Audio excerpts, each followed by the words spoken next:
Bablu voice के प्यारे दोस्तों अस्सलाम अलैकुम। एक मरासी ट्रेन के डब्बे में सवार हुआ, वहां पहले से एक बारात बैठी थी। जब ट्रेन चली तो बारात वालों ने एक देग खोली और सबको चावल तकसीम किए और मरासी को नहीं दिए। वो सब्र कर गया कि शायद देखा नहीं होगा। अभी चावल खत्म भी नहीं हुए थे तो बारात वालों ने दूसरी देग खोल ली और सबको चिकन रोस्ट तकसीम किया और मरासी को फिर से कुछ नहीं दिया। उसको गुस्सा तो बहुत आया कि अगर उसको भी कुछ दे देते तो कौन सी क़यामत आ जानी थी। ऐसे तो नहीं होता है। लेकिन बर्दाश्त कर गया। बारात वालों ने अब एक और देग खोली और सबको खीर दी और मरासी को फिर कुछ नहीं दिया। अब उससे रहा ना गया, खड़ा होकर जोर जोर से बद्दुआएं देने लगा।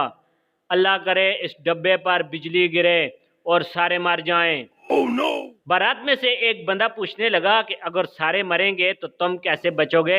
मैं नहीं बताऊंगा। तो कहने लगा, जे में चावला तू, मुर्गी तू, ते खीर तू बच गया। प्यारे दोस्तों, शोहर और उसकी एहलिया अदालत में तलाक के लिए गए। जज, आपके 3 बच्चे हैं, आप इन्हें कैसे तकसीम करेंगे?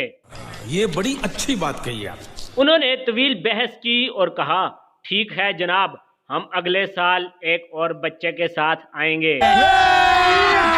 अभी मजा आएगा ना भिड़ो। मजाक यहाँ खत्म नहीं होता। 9 माह बाद उनके यहाँ जुड़वा बच्चे हो गए।